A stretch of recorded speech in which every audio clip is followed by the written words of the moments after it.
Well, it is an honor to get to share with all of you guys today. My name is Matt Love, and I'm the Director of Church Planting at the Summit Church in Raleigh, North Carolina. Was für ein Vorrecht, heute jetzt mit euch an diesem Vortrag halten zu dürfen und hier zu sein. Ich bin Matt Love und ich bin Direktor für Gemeindegründung in der Summit Church. I have a question before I get started. How many people in the room speak more than one language? Frage hier im Raum, bevor wir losgehen: Wer von euch spricht mehr als eine Sprache? Plattdeutsch zählt. Does anybody speak more than 3 languages? Jemand mehr als 3 Sprachen? Okay. 1, 2, 3, 4, 5, That has 7. nothing to do with my talk. I just wanted to know how ashamed I should be that I only speak English. Das hat mit meinem Vortrag gar nichts zu tun. Ich wollte nur einfach sehen, wie sehr ich mich selbst dafür schämen muss, dass ich nur Englisch kann. But I am thankful to be able to share with you guys about church planting and leadership development. It is something that I love. It is something that Summit Church has a passion for. And I know just from meeting many of you that it is something that this group has a passion for as well. Also ich freue mich, es geht hier um Gemeindegründung und Leadership. Es ist nicht nur etwas, was mir persönlich große Freude macht und mich begeistert. Nicht nur etwas, was wir als Gemeinde gerne machen, was wir betonen, sondern ich merke auch, dass das unter euch ein großes und wichtiges Thema ist. And what I hope to do in this time is to help us think about how we can make the big vision of church growth and church multiplication practical. Und mein Ziel ist es jetzt, diese große Vision, dieses große Ziel von Gemeindemultiplikation praktisch werden zu lassen. Multiplication is a beautiful vision. Church planting is an unbelievably worthy pursuit, but we all know that vision requires action to become reality. Und diese große Vision ist eine herrliche Vision von Gemeindegründung, von Multiplikation. Aber wir alle wissen, damit Vision umgesetzt wird, braucht es Hände und Füße, die losgehen und losarbeiten. We come to environments like this and we learn so many amazing things and we get excited about what God could do, but then it's easy to walk out the door and say, what do I do first? Und es ist natürlich schön, wenn man jetzt gerade in so einer Gelegenheit ist wie hier, die Konferenz, man hört sich das alles an, man ist begeistert von dem, was möglich ist, und dann geht man von hier weg und steht erstmal da, und was ist jetzt, wo fange ich jetzt selbst an? So I want to talk about what we need to do as leaders and pastors in our day in and day out ministry lives in order to move us and move our churches towards the vision of church planting and multiplication. Und deswegen möchte ich darüber reden, was wir als Leiter, als Menschen, die Verantwortung in der Gemeinde haben, jeden Tag tun können, damit wir unsere Gemeinde in Richtung Gemeindegründungsvision hinbewegen können. And so I want to start with a picture. Most of you guys look like you're in very good shape. You look very fit. But imagine for a moment that you want to lose some weight.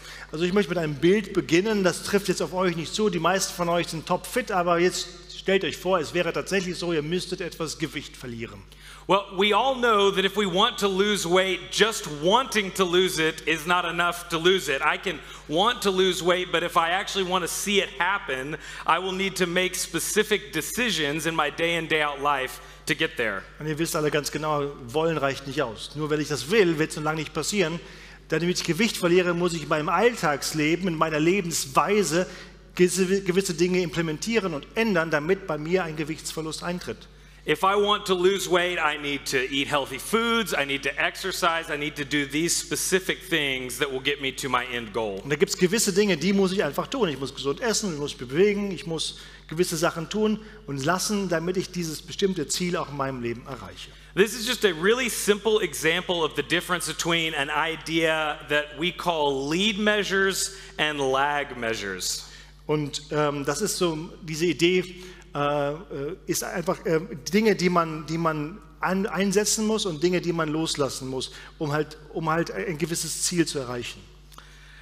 This might be a good one for me to explain. Lead measures are activities, lag measures are results. Lag measure would be losing weight. A lead measure would be eating healthy and exercising. Ich korrigiere.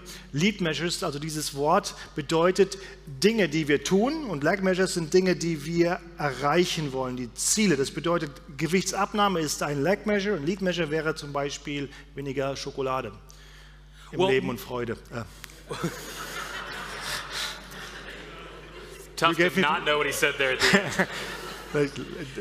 Multiplication in church planting is a lag measure. It's a result. And a few years ago, I and a couple of people that I work with set out to identify what is the lead measure, what is the activity that we could do every day that would have the biggest impact on church planting. Multiplikation ist eines dieser Lag Measures, dieser Ergebnisse. Deswegen müssen wir darüber reden, welche Lead Measures, welche Aktivitäten brauchen wir, um das Ergebnis zu erzielen, das wir suchen.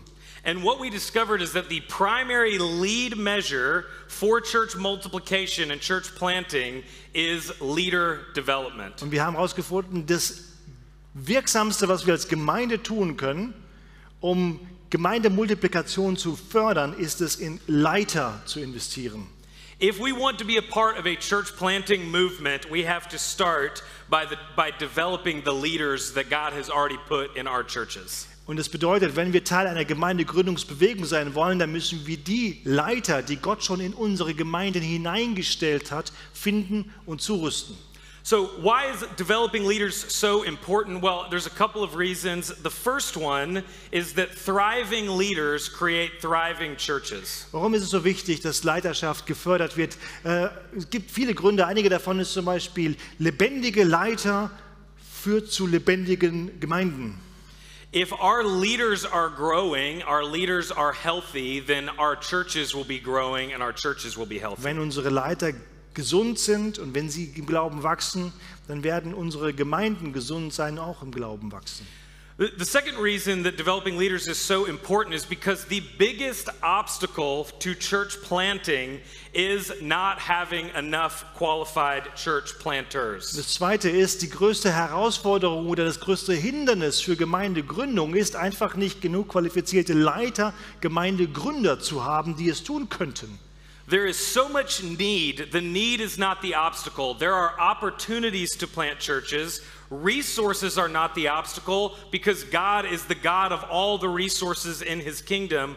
The biggest obstacle is that we don't have enough leaders.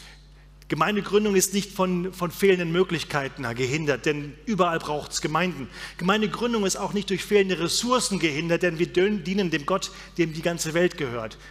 Die größte Hindernis für Gemeindegründung sind Menschen, die es tun.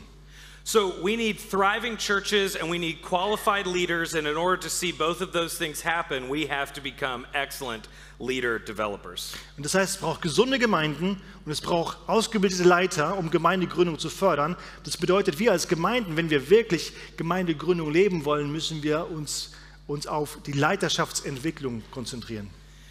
Over the last 3 years, the churches that I primarily work with have intentionally developed 300 church leaders using the framework that I'm going to share with you guys today. Also in den letzten 3 Jahren habe ich mit vielen Gemeinden zusammengearbeitet und wir haben mit 300 Leitern in diesem Rahmen zusammengearbeitet, den ich euch heute jetzt zusammen weitergeben möchte.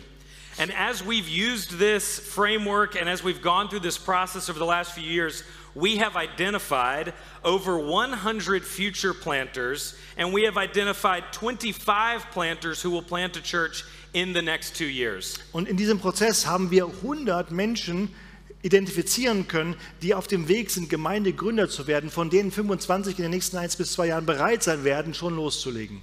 What we've also seen is that as we've helped our churches develop leaders, they're not only planting new churches, but again, those churches are growing and getting more healthy as they invest in the leaders that they have there. Und was wir sehen, ist, dass diese Leute, die wir ausbilden, nicht nur Gemeinden gründen, sondern diese Gemeinden werden gesund, sie wachsen und sie generieren wieder neue Leiter, die man aussenden kann, um Gemeinden zu gründen oder Gemeinde zu stärken.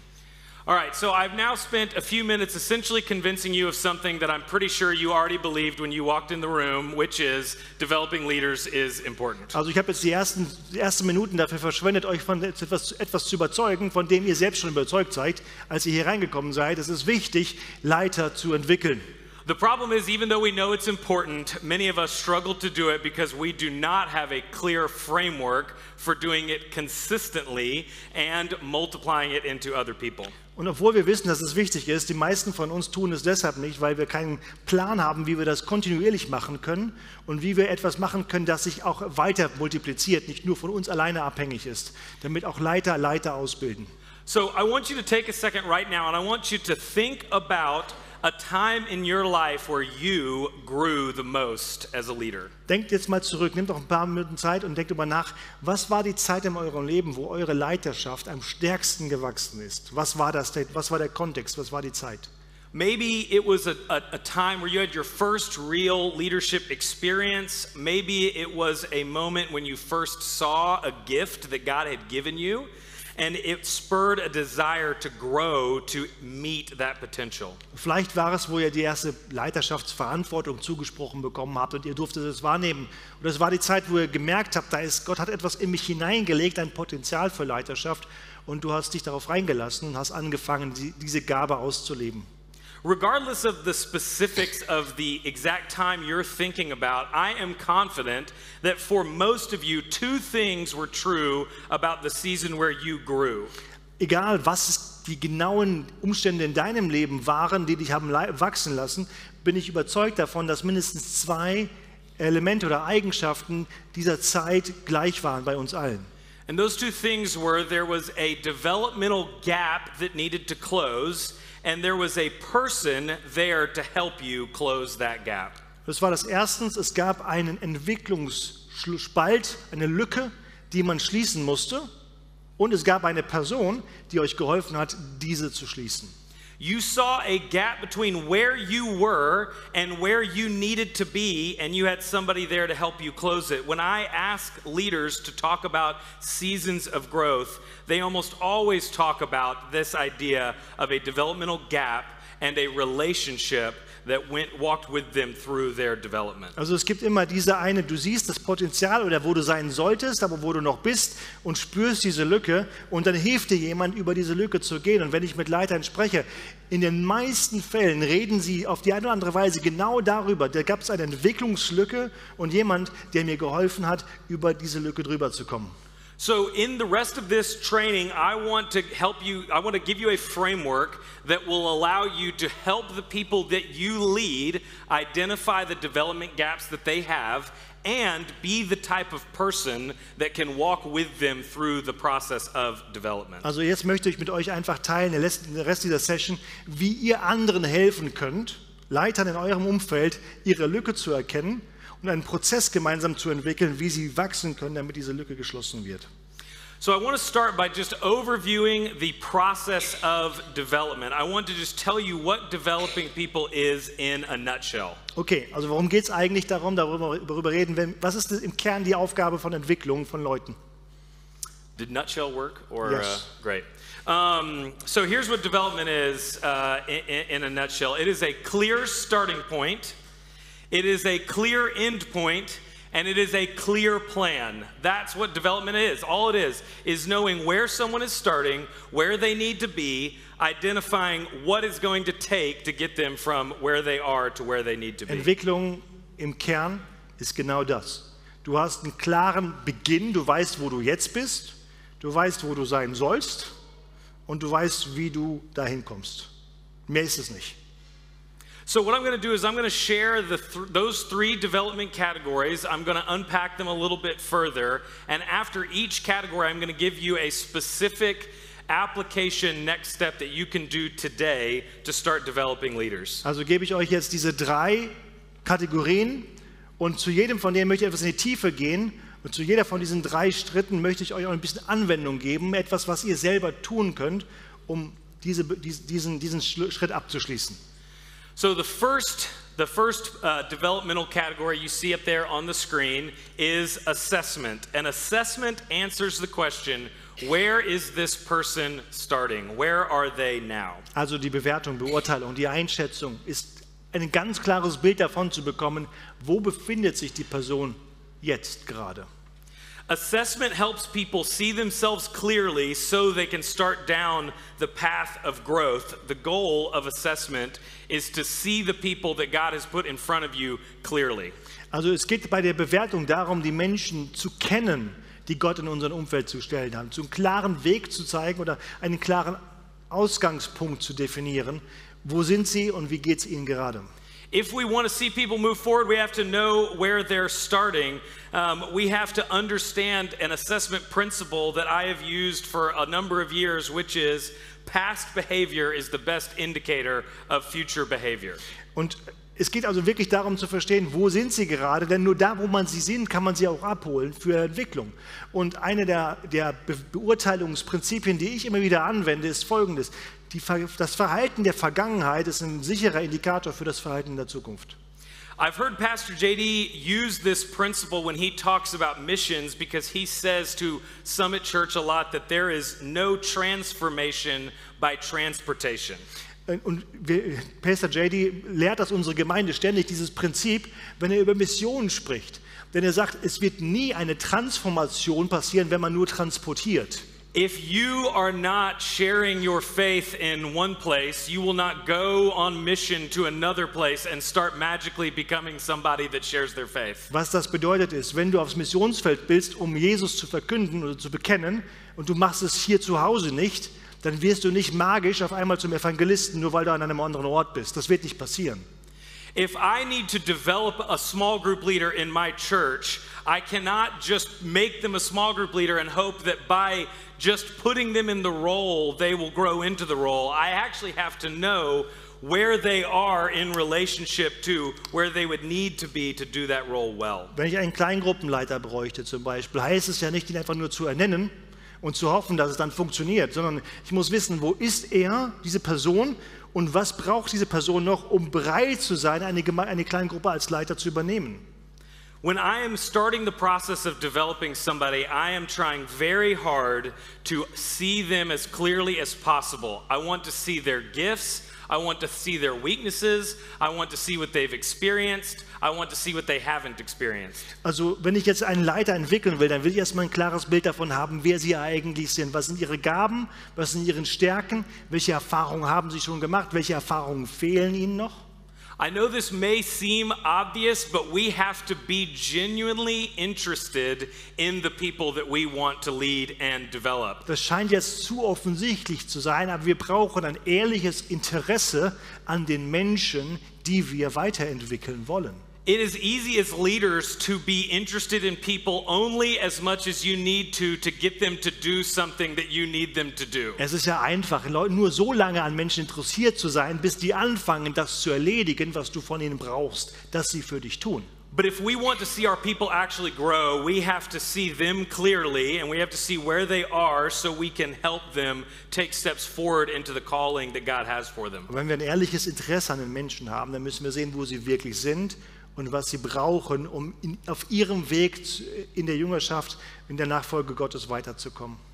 So I want to start this process of just applying what we're learning by having you write down or just think about, identify in your mind a leader that God has given you to develop. Also damit das jetzt konkret für dich wird, für den Rest des Talks, denk dir oder schreib dir einen Namen auf, jemanden, den Gott in dein Leben gestellt hat, in deinen Einflussbereich gestellt hat, den du entwickeln solltest oder schon tust. And I want you to think about this person that God has given you to develop. And if you can, if you're able to write it down, I would love for you to write down two strengths that they have. And I want you to write down 2 areas of growth or 2 weaknesses that they have. Und wenn du das kannst und du jetzt die Zeit hast oder das auch eine Möglichkeit hast, schreib dir dazu 2 Stärken, die diese Person schon hat und 2 Schwächen oder Bereiche, in denen sie noch wachsen darf, die diese Person auch noch hat. So I just want you to take a second and think about this person, and I want you to write down Nimm dir die Zeit what are jetzt, 2 mach strengths das. and 2 weaknesses. 2 Stärken, 2 Schwächen der Person. This could be somebody in your church that you're leading. It could be somebody that you are discipling.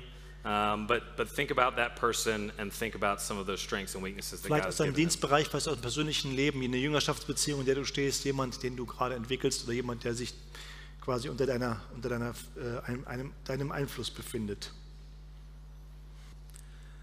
All right, so I want you to keep this person in mind, and we'll continue going through this process of development with this person as we go through the rest of the elements. Also hast du jetzt quasi eine praktische Anwendung in deinem Kopf, wenn wir durch den Rest dieses Tages, dieser Session gehen.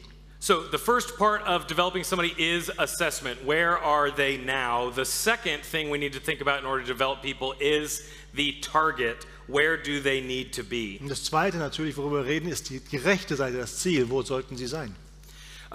Pastor Dave talked about this with discipleship. You have to begin with the end in mind. You have to know what a disciple looks like in order to start discipling somebody. Wir hatten vom Pastor gehört, dass man auch bei Jüngerschaft mit einem Ende vom Ende her denken sollte, wissen, was ist das Ziel von Jüngerschaft und dann, was ist der Prozess dafür.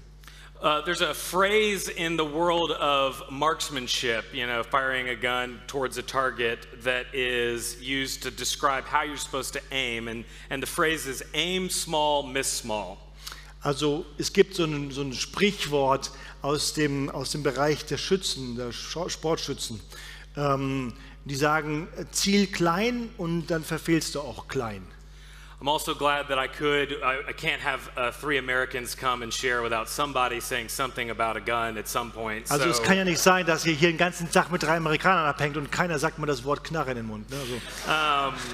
But aim small, miss small. The more precise your target is, the more accurate you will be.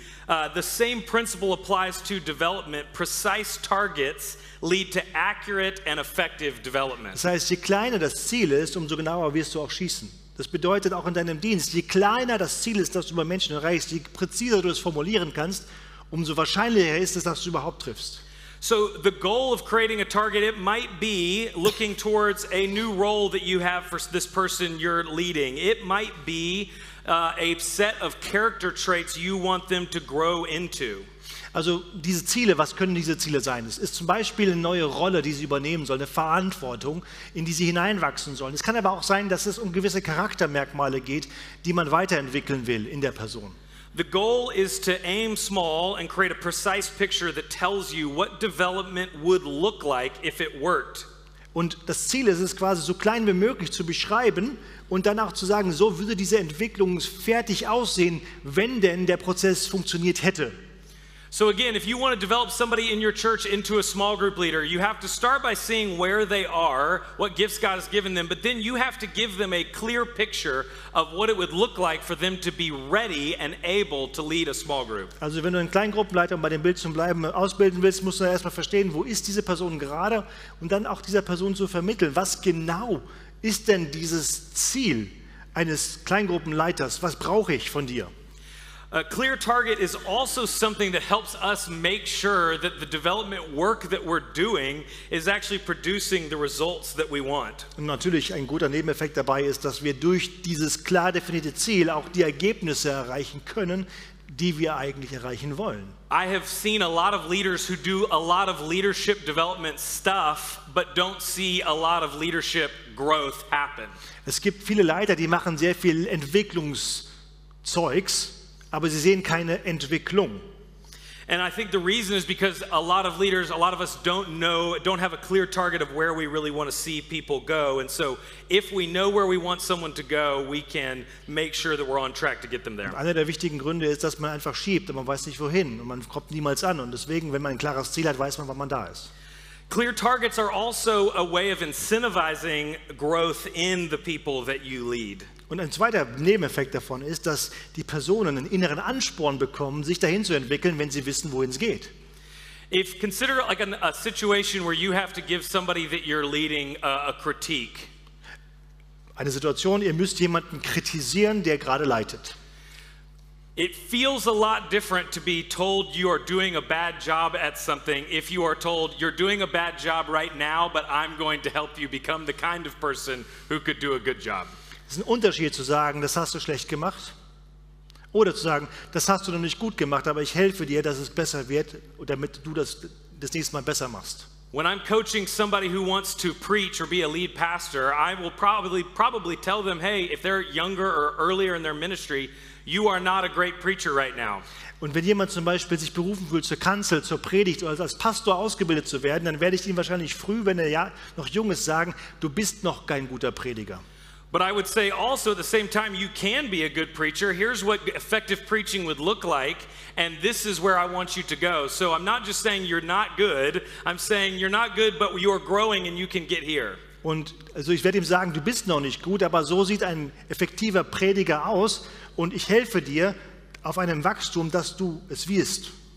So when we're thinking about the process of development, we need to make sure that we start with that assessment, where are they now, and then we have to move to the target, where do they need to be. Also Entwicklung beginnt immer mit dem klaren Bild, wo sind sie jetzt gerade, und dann einer klaren und konkreten Definition, was ist das Ziel. The application I would give you guys for this is that I think you need to, in your church, have clear targets for all of your important ministry roles. Und so ist es eigentlich eine Anwendung von diesem Prinzip, ist, dass ihr in eurer Gemeinde für alle wichtigen Verantwortungsbereiche in eurer Gemeinde eine klare Vorstellung habt, wie die Person auszusehen hat, die diese Verantwortung übernimmt. If you want to plant churches, you need to be very clear on what a qualified church planter looks like. Wenn ihr Gemeinden gründen wollt, dann müsst ihr ein ziemlich klares Verständnis davon haben, was die Qualifikationen von einem erfolgreichen oder einem Gemeindegründer unserer Gemeinde sein mögen. If you want to develop small group leaders, you need to know what an effective small group leader looks like. Das Gleiche bei Kleingruppenleitern. Was ist ein effektiver Kleingruppenleiter? Wie sieht er aus? So I want you to think about that person that you wrote down a second ago, and you wrote down a couple of strengths and weaknesses. What I now want you to do is I want you to think about what would it look like for them to grow in some of those areas. What would a good target for their development be? Also zurück zu eurer Person, die ihr im Kopf oder auf dem Papier habt. Ihr habt ja die Stärken und Schwächen schon angeskizziert. Was wäre ein wertvolles Ziel, ein würdiges Ziel, die diese Person erreichen möchte? Wie würdet ihr das beschreiben? So I just want you to take a second to think about that person. I want you to write down, you wrote down your assessment of them. I want you to write down what would be a target for their development. Nehmt euch jetzt ein paar Augenblicke, um das hinzuschreiben. Was wäre ein Wachstumsziel, definiertes Wachstumsziel für die Person, und schreibt das einfach auf der rechten Seite daneben oder irgendwo hin. All right, so if you look at the picture that we have up here, we've talked about the assessment, we've talked about the target. And if you've been thinking about a particular person, you've got some things on the left where they are, and you've got some things on the right where they need to be. Also wenn ihr das Bild jetzt oben nochmal anschaut, wir haben jetzt angefangen, da oben, heute widme ich meine Zeit, da kommt der Name hin, und dann habt ihr quasi eine Bewertung angefangen, Stärken, Schwächen, und habt auch das Ziel definiert, wo müssten sie sein, und habt da jetzt vor euch dann die Idee dabei gemacht. And so now what has happened is we have identified the development gap, literally the space between where they are and where they need to be. Und was wir jetzt gemacht haben, wir haben die Lücke beschrieben. Die Wachstumslücke, buchstäblich der Bereich zwischen links und rechts, wo sie sind und wo sie sein sollen. Again, I know this is intuitive to many of you, I'm sure, but for the people that we're leading, we need to be consistently showing them the development gaps that they have. Und das scheint auch intuitiv zu sein, aber die Leute, die wir leiten, die wir entwickeln, denen müssen wir immer wieder die Lücke vorhalten, die sie haben, durch die sie hindurch entwickeln müssen. Because once people see the gap, we can start making the plan to close the gap. Denn nur wenn wir die Lücke wirklich gesehen haben, können wir auch einen Plan machen, um sie zu schließen. And I have found that development plans are typically not the problem in developing leaders. Most people are good at creating development plans. The problem is they don't know what they're trying to accomplish. Und meiner Erfahrung nach ist Entwicklungspläne zu machen, zu schreiben, sich auszudenken, ist oft nicht das Problem. Man hat immer gute Pläne, die man entwickelt, irgendwas, was man verbessern möchte. Die Herausforderung ist tatsächlich, das Ziel, wohin man geht, mit diesen Entwicklungsplänen zu definieren. So we start with assessment and we start with target, and then now we will talk about how do we create a plan that helps people close development gaps. Aber wir werden darüber reden. Bewertung und Ziel haben wir angesprochen, jetzt werden wir über die Planung reden. Einen Plan zu entwickeln, wie Menschen sich entwickeln können. So I have found, and there's different ways that different people do this, but I have found that a good, comprehensive development plan has 3 elements: content, experiences, and coaching. Es gibt natürlich sehr, sehr viele Ansätze und so weiter, aber für mich hilft es einfach, auf diesen 3 Ebenen zu denken. Entwicklung geschieht inhaltlich, in Erfahrung und in Coaching. You have to have all 3 of these, and if you're missing one of them, your development is not going to be complete. Also wir brauchen alle 3, und wenn du eine von denen fehlst, das ist so ein holistischer Ansatz, und wenn eine von denen fehlt, dann wirst du nicht die volle Entwicklungspotenzial ausschöpfen können. So the 3 elements again are content, experiences, and coaching, but I want to talk about them. I want to start with experiences, and then I'm going to talk about content and coaching. Also Inhalt, Erfahrung, Betreuung oder Coaching, und ich will mit den Erfahrungen anfangen und dann über die anderen 2 reden. Because I believe experiences are the center point of every development plan. Denn ich glaube, Erfahrungen sind eigentlich das Kernelement von jedem Entwicklungsplan. A development plan that doesn't have experiences is not going to be very effective. A development plan that is centered on experiences and uses content and coaching to facilitate those experiences is going to be what we're going for. Also wenn man keine Erfahrungen sammeln kann in einem Entwicklungsplan, ist das nicht sehr effektiv. Aber wenn man Erfahrungen im Kern hat, in der Mitte hat und dann Inhalte und das Coaching, die Betreuung dazu hat, um diese Erfahrungen zu informieren und durchzuleiten, dann hat man Entwicklung. For most of us, when we think about times in our lives when we grew, we very rarely, if I asked you, tell me when you've grown the most, I bet very few of you say it was when I read this book. I bet a lot of you would say it is a moment when I tried this new thing or I had this new experience. Also, wenn ich jetzt eine Umfrage machen würde, sagen, wann bist du wirklich vorwärts gekommen in deiner Leiterschaft, in deinem Leben, werden wenige sagen, ich habe ein Buch gelesen. Viele haben gesagt, ich habe etwas gemacht, ich habe etwas ausprobiert und dann bin ich gewachsen. Experiences help develop people by giving them clear and practical opportunities to try things and to grow through trying things. Erfahrungen geben Menschen klare und praktische Möglichkeiten, Dinge auszuprobieren und durch die Erfahrungen, die man dann beim Ausprobieren sammelt, auch zu wachsen. A couple of things when you're giving people a developmental experience that I would encourage you to think about. Also wenn man jetzt Menschen Wachstumserfahrungen ermöglicht, dann muss man ein paar Sachen beachten. One is that developmental experiences can be either active or observational. Erfahrungen können aktiv sein, aber sie können auch beobachtend sein, etwas beobachten. The difference between those is just active experiences are you're giving them something to do themselves. Observational experiences when you're saying, watch me do something. Das ist der einfache Unterschied, ist, wenn jemand aktiv Erfahrungen sammelt, dann kriegt er etwas zu tun. Oder wenn er passiv oder beobachtend Erfahrungen sammeln soll, dann sagst du, schau mir zu, wie ich was tue. When I was first learning to share my faith, I had somebody who was developing me in that, and what they did is they had me sit next to them while they shared their faith with somebody. Als ich gelernt habe, meinen Glauben zu teilen, hat jemand mir quasi erlaubt, bei ihnen zu sein, während sie Zeugnis geben. And then, a couple of weeks later, they sat next to me while I shared my faith with somebody. Und ein paar Wochen später war es genau andersrum. Er saß da und ich habe meinen Glauben geteilt. They let me watch them first, but then they gave me the experience of trying myself. Also ich durfte erst mal beobachten und dann durfte ich selbst ausprobieren. So when we're thinking about developmental experiences for people, we can think about both active and observational experiences. Also Erfahrungen sind nicht nur Praxis, es ist auch Beobachten von Praxis. The other thing we have to think about when we give people developmental experiences is we have to be very clear with the why behind the experience. Und ganz wichtig ist, wenn wir Leuten Erfahrungen sammeln, ist das Warum hinter der Erfahrung. I would always encourage you to specifically tell the person you're leading, this is why I want you to do this. I want you to try this new thing and here's what I hope you are going to get out of it. Mein Rat an euch ist jedes Mal, wenn ihr jemandem eine Möglichkeit für Praxis gebt, zu sagen, hier ist der Grund, warum ich das mache und hier sind meine Ziele, die ich hoffe, dass das bei dir erfüllt. If I'm teaching somebody how to teach or preach, I don't just say, go preach and put them on stage. I say, I want you to preach, but I want you to think specifically about practicing this element of preaching or this element of preaching. Wenn ich jemand zum Beispiel eine Predigtmöglichkeit gebe, sage ich hier einfach nur jetzt go, mach das, sondern ich sage, wenn du da vorne bist, hier sind diese zwei Dinge, auf die ich möchte, dass du achtest bei dieser Predigt. I'm trying to learn how to play chess right now, and I am not doing a very good job of it because all I'm doing is playing lots of games of chess. Also ich versuche gerade das Schachspiel mir beizubringen und es ist bisher noch nicht sehr gut gelungen. Ich bin nicht gut, denn alles, was ich mache, ist Schachspielen. And the more games I play, the worse my chess rating is actually getting. Also je mehr Schach ich spiele, umso schlechter wird meine Statistik. Because I have an experience, but I don't have anything specific that I'm working on in that experience. Ich habe zwar eine Erfahrung, aber ich arbeite nicht an irgendwas Konkretem in dieser Erfahrung. So we have to give a clear why for the experience, but this is also why we can't just give someone experience on its own. We have to pair experiences with content and coaching. Deswegen brauchen wir ein klares Warum für jede Erfahrung, die wir Leuten ermöglichen. Und das Zweite ist, man braucht auch für jede Erfahrung, muss begleitet sein von Inhalten und auch von Betreuung oder Coaching.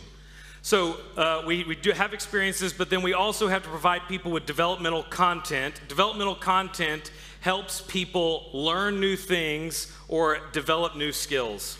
Also Inhalte, was meine ich? Man lernt neue Sachen oder man entwickelt neue Fähigkeiten. And most of us probably love giving people developmental content, because most of the time developmental content is you should go read this book or watch this video or do this training. Also das ist ziemlich einfach. Ich meine, das machen wir auch gerne. Wir geben gerne ein Buch weiter. Wir geben manchen einen Coach, eine Ressource, ein Video oder hier geh diesen Kurs, mach diesen Kurs durch und so kannst du dann Inhalte weitergeben. And so we love giving people content because giving someone content is the easiest thing for me, right? It is very easy to tell someone to read a book. Also das ist ja easy. Ne? Man muss ja einfach nur sagen, lest das, schau dir das an, geh dir dahin. Das ist es einfach für mich. Ich schicke dir einfach zu den Inhalten hin. But just like all these elements, content on its own is not developmental. Content requires context. Also jedes Mal, wenn wir nur einfach Inhalte vermitteln, für sich selber entwickeln die gar nichts. Denn Inhalte brauchen Kontext. So again, when we're giving people content, we can't just say, read this book. We have to say, hey, I see this developmental gap that you need to close, and I think this book would be a first step in you learning a skill that will help you close the gap. Du sagst es so, guck mal hier, du hast diese Lücke, die haben wir zusammen identifiziert und hier ist eine Ressource, die wird dir zum ersten Schritt durch diese Lücke hindurch verhelfen. Du wirst etwas lernen in diesem Buch, das dir hilft, diese Lücke zu schließen. But I have also found that content is at its most helpful when it sets up a developmental experience. Und Inhalte sind in meiner Erfahrung nach am effektivsten dann eingesetzt, wenn auf den Inhalt auch eine Erfahrung folgt. So just to give an example I used a second ago, when I was learning how to share my faith, I'll just tell you the whole process of me learning to share my faith. Ich habe ja nur so einen kleinen Snapshot gezeigt von dem, wie ich gelernt habe, meinen Glauben zu teilen. Und jetzt möchte ich euch mal mitnehmen in den ganzen Prozess, wie mir das beigebracht wurde. So someone taught me a method for sharing my faith. I don't know if you've ever heard of the bridge diagram, but someone taught me the bridge diagram. That's content. Also jemand hat mir das Brückendiagramm beigebracht. Kennt ihr das als evangelistische Methode? Das Brückendiagramm, jemand hat mir genau erklärt, wie diese Methode funktioniert. Inhalt. But then, like I said earlier, they took me out into the world and they gave me an experience of sharing my faith. Aber dann haben sie mich in diese Welt mitgenommen, da raus, und haben mir Erfahrungen erleben lassen mit dieser Methode, um meinen Glauben zu teilen. If they just taught me how to use the bridge diagram but hadn't given me the experience, I would have known how to share my faith intellectually, but I would never have gotten to actually practice it in reality. Hätten sie mir nur diese Schulung gegeben, dann hätte ich gewusst, wie man es macht, aber ich hätte es wahrscheinlich nie umgesetzt. Ich hätte nie die Erfahrung gehabt, was es bedeutet, in diesen Situationen von seinem Glauben zu reden. But if they had just given me the experience without teaching me the content, I probably would have said something that sounded spiritual but was not the gospel. Und wenn sie mir aber jetzt die Erfahrung ermöglicht hätten, ohne mir vorher zu zeigen, wie man das Evangelium teilt, dann hätte ich etwas geistlich Klingendes gesagt, aber es wäre nicht das Evangelium gewesen. So we have to pair these things together. We have to give people content. What do they need to learn? But we have to pair it with experiences. What is that content going to help them try? Und so müssen wir quasi das verbinden. Es geht nicht nur darum, Erfahrung zu sammeln, auch nicht nur Inhalte zu zeigen, sondern dass die Inhalte, die man lernt, müssen mit den Erfahrungen, die man dann macht, zusammenführen. And then the last element, we have experiences, we have content, and then we have coaching. Letztens, wir haben Erfahrungen, wir haben Inhalte, jetzt geht es um Betreuung, Coaching. Coaching is creating space to process the experiences and content that you have assigned. Also Coaching, Betreuung ist eigentlich ein Raum zu schaffen, wo man nochmal durchdenkt, was man gelernt hat und was man erfahren hat. So we have to create space for the people that we're developing to process what they're learning, what they're experiencing, to ask questions and to engage them in the process of development. Also in dieser Phase geht es darum, wir sitzen jetzt zusammen und wir denken darüber nach, was haben wir erlebt, was haben wir gelernt, welche Fragen hast du, dass sie selber durcharbeiten können in unserer Gegenwart, was sie quasi jetzt gerade erleben und lernen. So putting all these three things together, We give them a developmental experience. Before they do the experience, we probably would give them some content, something they could learn. And then after they do the experience, we do coaching. We process process the content and the experiences. Also es geht darum, wir wollen Menschen in Erfahrung bringen, dass sie Erfahrung sammeln. Bevor wir sie aber in diese Erfahrungsmomente hineinstecken, geben wir ihnen Inhalte, damit sie vorbereitet reingehen. Und nachdem sie die Erfahrung gesammelt haben mit den Inhalten, wollen wir darüber gemeinsam nachdenken in einer Betreuungssession. So for all of you guys, I would consider and think about, when you think about developing leaders, which of those three elements of a developmental plan do you default to? Jetzt denk mal drüber nach. Du als Person, als Mensch, der andere entwickelt, eine von diesen 3 Stufen ist dein Normal. Da willst du am liebsten hin, da gehst du automatisch hin. Welche von diesen 3 Stufen ist das? Because we have to practice doing all 3 of them together if we want to see people grow.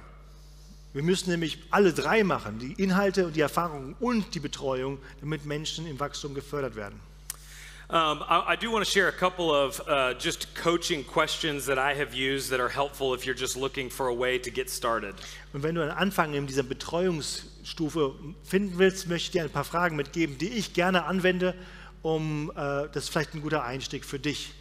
So this is very, very basic, but when I am coaching somebody, the main questions I am asking them are, what did you learn, how did it go, and what else? And I'll explain those 3 questions in a second. Also ich habe 3 Fragen. Ne? Was hast du gelernt, wie hat es geklappt und was noch? Und ich erkläre dir gleich, worum es bei diesen Fragen geht. So the first 2 are pretty self-explanatory. When I'm giving somebody content or if I'm giving them experiences, I always want to follow it up by saying, hey, what did you learn? And I want to ask them, how did it go? What were some of the things that went well? What were some of the things that could have been better? Und jedes Mal, wenn ich jemanden etwas lernen lassen möchte, frage ich natürlich, was hast du gelernt? Und wie hat es geklappt? Was hat gut geklappt? Was sollte besser kommen? Was sind so die Learnings, die du daraus nimmst aus der ganzen Geschichte? And the last question I ask a lot is, and what else? And I ask that because what I have found is that the more space you give people to process, the more they will process. Und die letzte Frage, und was noch, ist eine Frage, die ich gerne anwende, weil ich weiß, wenn du den Raum öffnest, damit die Leute Sachen durchdenken, dann werden sie mehr Sachen durchdenken. If I ask my wife, what did you do today? And she says, oh, nothing really, just kind of hung out around the house. And then I ask, and what else? I get more than that first answer. Wenn ich abends nach Hause komme, meine Frau frage, was hast du heute gemacht? Sie sagt, ach, nicht zu viel, ich war einfach zu Hause. Und wenn ich dann frage, und was noch? Dann kriege ich viel mehr Informationen. And I have found, at least with my wife, that I get as much information as number of times I ask, and what else? Und wisst ihr was, mit meiner Frau habe ich die Erfahrung gemacht, jedes Mal, wenn ich diese Frage wiederhole, gibt es was Neues. And so I think the same is with the people that we're leading. If we say, go do something, go try something new, and we say, all right, what did you learn? And they give us the initial answer. I have found that if you ask, well, what else did you learn? They'll say something else. Also jedes Mal, wenn du fragst, ja, okay, ihr habt jetzt die Erfahrung gemacht, ihr habt das jetzt gelernt, diesen Kurs besucht, was hast du gelernt? Dann geben sie eine gute Antwort, dann fragst du, und was hast du noch gelernt? Und dann geben sie noch eine Antwort. And the more we hear them processing, the more we can help them continue all of the things that they need to do to continue growing as leaders. Und je mehr wir zuhören, was sie lernen, umso mehr können wir sehen, wie weit sie auf dem Weg sind und was sie noch brauchen, um als Leiter weiterzukommen. So I want you to kind of finish this workshop-ish thing we've been doing throughout the process. You wrote down where the person you're leading is. You wrote down where they need to be. I want you to just very quickly think, what do they need to learn? What do they need to try? What do they need to process in order to close that development gap? Also wir haben jetzt diesen kleinen Mini-Workshop hier gemacht mit dieser Person, die ihr aufgeschrieben habt, und die hatte schon links und rechts was hingeschrieben. Und jetzt denkt mal kurz drüber nach in der Zeit, die wir hier noch haben. Was soll die Person lernen? Was sollte sie tun? Und wo brauchen sie Hilfe oder worüber sollten wir nochmal nachdenken?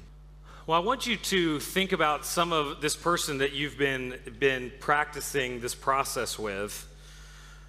Also jetzt denkt mal an euer Meerschweinchen, mit dem ihr jetzt gerade gearbeitet habt, die Person, mit der ihr arbeitet. Because I imagine for some of you as you're hearing me talk, one of your primary thoughts is probably, I already knew this, or this isn't that impressive. But I think for many of us, the problem is not that we don't know what to do. The problem is that we don't do it consistently. Also ich meine, die Sache ist jetzt, ich habe jetzt euch ja nichts Neues gesagt. Ich meine, das war jetzt nicht so beeindruckend vom Inhaltlichen her, was ich euch gesagt habe. Die meisten von euch wissen ja selbst, so macht man das. Das ist ja nicht unser Problem, dass wir nicht wüssten, wie man es macht. Unser Problem ist ja, dass wir nicht konsequent machen, was wir wissen, was wir machen sollten. So this framework is designed to be simple so that you can do it consistently and so that you can do it with a number of people that you're leading and developing. So the goal is to make it simple so it can be easy to use. Und wir haben es deshalb so einfach wie möglich gestrickt, damit man es konsequent anwenden kann und anhaltend anwenden kann und dass du es auch persönlich mit mehreren Menschen machen kannst und nicht komplett in eine einzige Person investiert bleiben musst. So my encouragement to all of you guys is to start today identifying leaders and trying to start this process of developing them. Und meine Herausforderung an euch ist, findet diese Leiter in eurer Umgebung und beginnt mit denen diesen Prozess zu durchlaufen. I want you to just have a consistent rhythm of looking at your churches, looking at the places that you're leading and saying, who are the leaders that God is calling me to develop?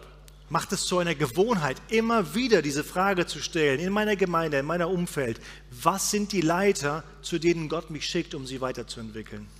Wo I sind want sie? you to have a consistent rhythm of dreaming with God and with the people that you're leading for a target that they can hit, that they can move towards in development. Macht es zu einer regelmäßigen Gewohnheit, mit den Menschen und mit Gott zusammen darüber nachzudenken, zu träumen, welche Ziele sind dran für uns, für jeden Einzelnen.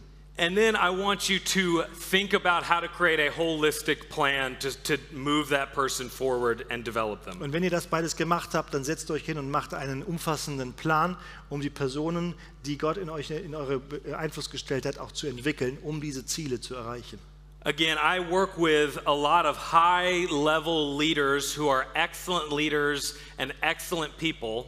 Also ich arbeite mit sehr effektiven Leitern, die sehr gut mit anderen Menschen arbeiten und sie entwickeln. But even for that type of leader, forcing them to consistently do this simple framework has helped our churches and our leaders multiply, grow, and plant churches. Und selbst unsere besten Leiter wurden durch diese ganz einfache Methodik immer wieder dazu angehalten, sich selbst zu multiplizieren, damit die Gemeinde wächst und neue Gemeinden entstehen.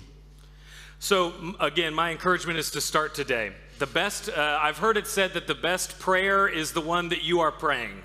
Also meine Ermutigung für euch ist, beginnt heute damit. Jemand sagte mal, das wichtigste Gebet ist das Gebet, das du gerade sprichst. And the same thing applies to leader development. The best leader development is the development that you are actually doing. Also und das Gleiche ist mit Leiterentwicklung. Die beste Leiterentwicklungsmethodik ist die du machst.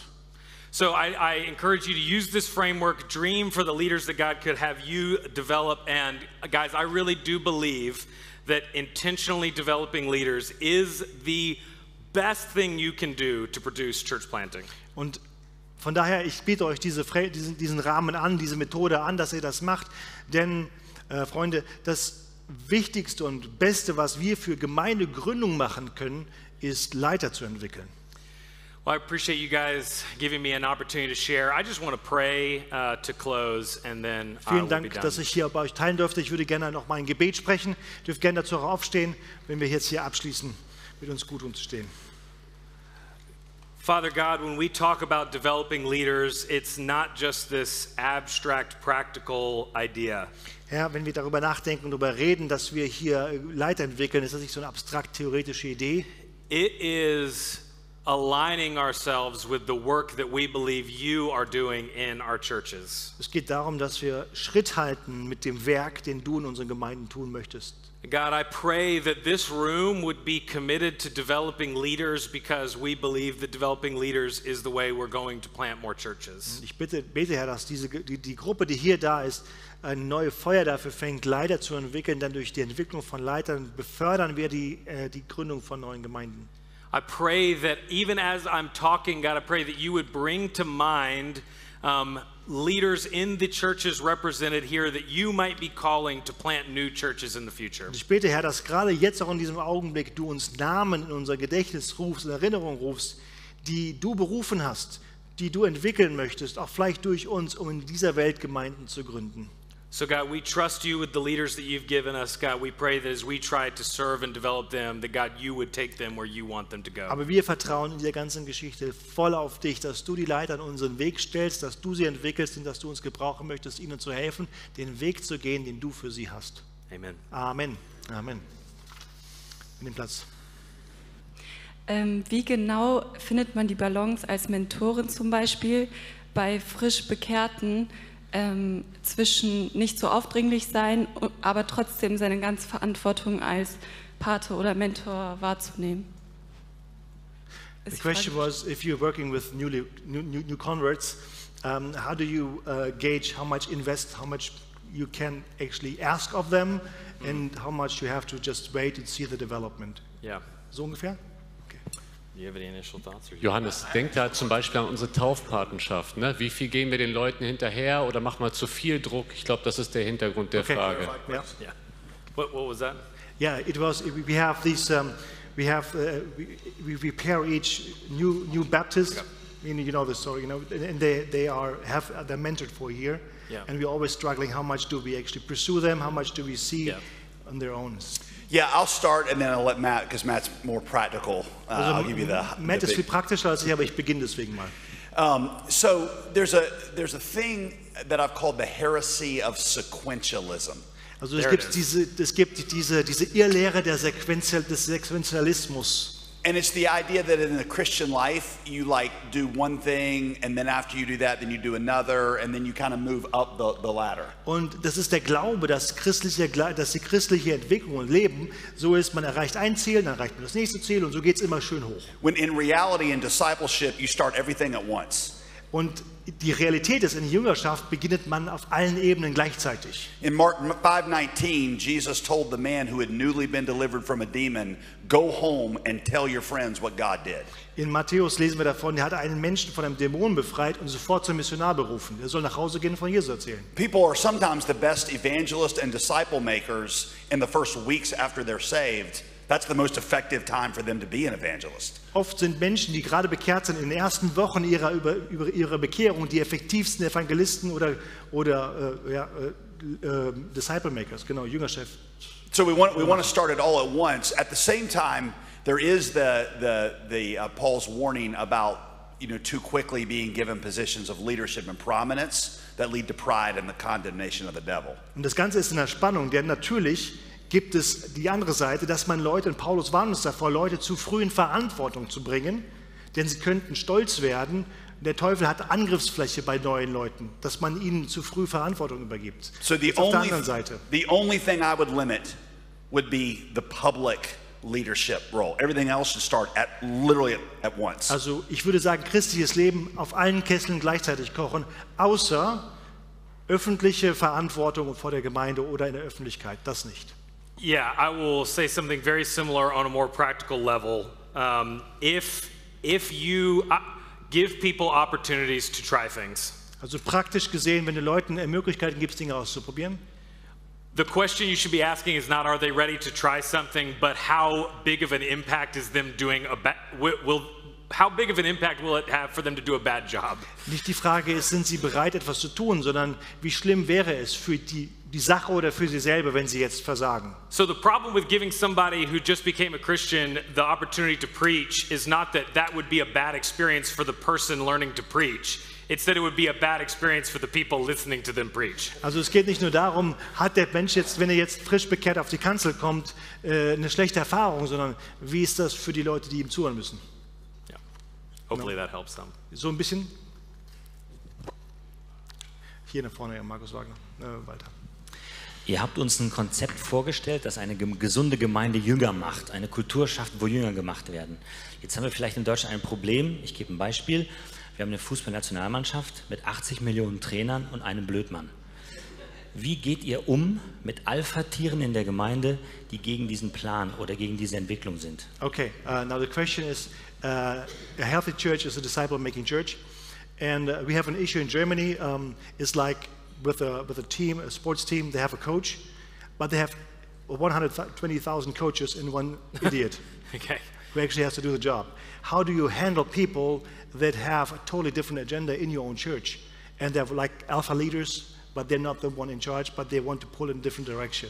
Yeah. How do you manage the tension? I'll give one quick thing and then I'll let Eine kurze Antwort share. von mir und dann But JD. I think this is why creating a clear target for important roles in your church is helpful, because it makes sure that everybody is at least moving people towards the same thing. Deswegen ist es ganz wichtig, dass man für die Verantwortungsbereiche in der Gemeinde, die man verteilt, klare Rollenverständnisse hat. Denn dieses Rollenverständnis bedeutet auch, Sie wissen, in welche Richtung wir gemeinsam unterwegs sind.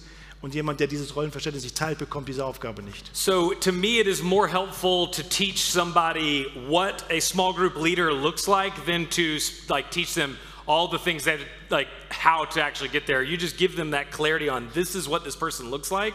And then it gives them some freedom to move them in that direction. But Und das ist zum Beispiel, wenn du ein Kleingruppenkonzept hast und sagst, bei uns ein Kleingruppenleiter das. Und dann können Sie selbst entscheiden, ob Sie in diese Richtung wollen oder nicht. Aber das ist schon klar, was es bedeutet. Sie könnten nicht Kleingruppenleiter werden, wenn Sie nicht in die Rolle passen. Can I make sure I understand the question real quick?